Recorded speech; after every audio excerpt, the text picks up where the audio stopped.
tudo bem?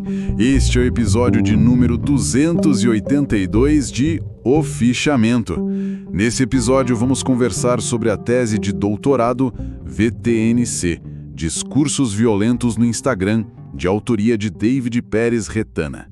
A pesquisa faz uma análise crítica dos comentários no perfil de Instagram do jornal Correio da Bahia. A gente vai analisar o argumento central desta tese que investiga como a violência se manifesta através da linguagem nos espaços digitais. O foco aqui não é só nas ofensas óbvias, mas nas estratégias de discurso que sustentam as agressões, as exclusões e os discursos de ódio. A pesquisa parte de uma premissa muito interessante, comparando as redes sociais a um estado de natureza, que é um conceito filosófico. A ideia é que, embora sejam espaços de muita liberdade, as redes também são ambientes assim de caos e conflito, onde faltam os chamados freios civilizatórios. Isso acaba criando um terreno muito fértil para a hostilidade que a gente observa no dia a dia. E para investigar isso, o autor analisou um corpus bem específico. Foram 260 comentários de 15 notícias publicadas no perfil do jornal Correio da Bahia, um dos principais veículos de comunicação do Estado. Bom, e para entender o fenômeno, a tese propõe uma categoria analítica mais ampla: os discursos violentos. Essa categoria engloba 3 fenômenos que estão interligados: a avaliatividade, a descortesia verbal e, por fim, o discurso de ódio. Certo. Vamos começar então pela avaliatividade. O que a pesquisa entende por esse conceito? Pelo que eu entendi, trata-se de como as pessoas usam a linguagem para expressar suas opiniões, seus julgamentos e valores, né? O estudo identificou 4 formas principais nos comentários. Isso mesmo. A primeira são as afirmações avaliativas, que são os julgamentos mais diretos. Nelas aparecem insultos, adjetivos que desqualificam e, de forma muito recorrente, a ironia e o sarcasmo. Ah, sim. A segunda é a chamada modalidade deôntica. São aquelas falas que expressam obrigação ou proibição. Por exemplo, quando alguém diz que outra pessoa deveria se informar antes de falar. É uma forma de disciplinar, de invalidar a opinião do outro. Entendi. A terceira forma seriam as avaliações afetivas, então. Isso. São as manifestações de emoções, como raiva, indignação ou repulsa, que acabam servindo de base para um ataque verbal. E a última, que a tese aponta como talvez a mais sutil, são as presunções valorativas. Exatamente. São aquelas ideias e crenças que estão implícitas, apresentadas como se fossem verdades universais ou bom senso, mas que na verdade se baseiam em visões morais, políticas ou religiosas bem específicas e que acabam excluindo quem pensa diferente. Certo. Além de como as opiniões são expressas, a tese também analisa as estratégias de ataque. E aqui entra o conceito de descortesia verbal, né?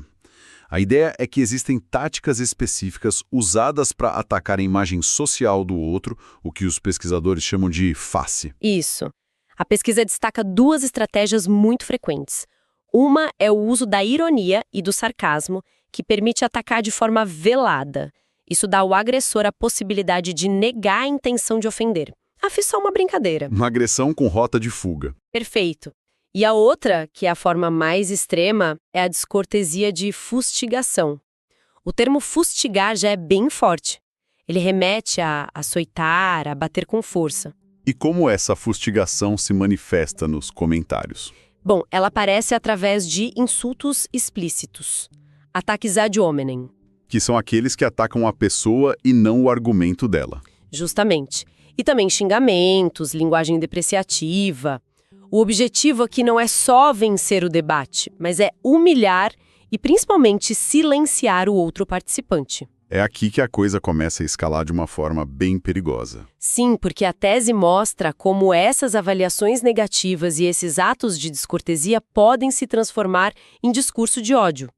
A grande diferença é que o discurso de ódio não se limita a um ataque entre 2 pessoas.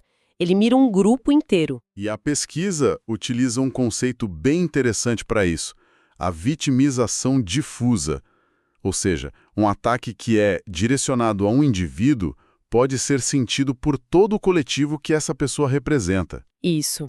E o estudo identificou que esses ataques são direcionados a 2 tipos de alvos. Quais seriam? O primeiro são os alvos protegidos, que são grupos definidos por características de identidade, como raça, gênero ou religião. E o segundo são os alvos opinativos. Estes são grupos definidos por afiliações, como apoiadores de um partido político ou de uma ideologia. E a pesquisa conclui que ambos os tipos de ataque contribuem para a fragmentação do espaço público. Então, a grande contribuição da pesquisa é justamente conectar todos esses pontos: as avaliações negativas, as estratégias de descortesia e o discurso de ódio não são fenômenos isolados. Eles compõem o que o autor chama de discursos violentos. Sim, e essa perspectiva mostra como a linguagem, longe de ser apenas um reflexo da realidade, atua como um instrumento ativo, um instrumento de exclusão e de reprodução de desigualdades. Mostra também como um comentário que parece simples pode, na verdade, ser parte de uma estrutura bem maior de violência simbólica. A análise desses comentários leva a gente a uma reflexão final que a própria tese propõe. A pesquisa se concentra muito em como os usuários constroem esses discursos violentos. Mas isso deixa uma questão em aberto, né? Qual é o papel dos veículos de comunicação e das próprias plataformas digitais na criação dessa arena onde as interações acontecem? E, mais importante, qual a responsabilidade deles nesse cenário todo? E se você gostou de nosso papo, compartilhe nosso podcast com seus amigos, porque há tempo para o entendimento. Até a próxima!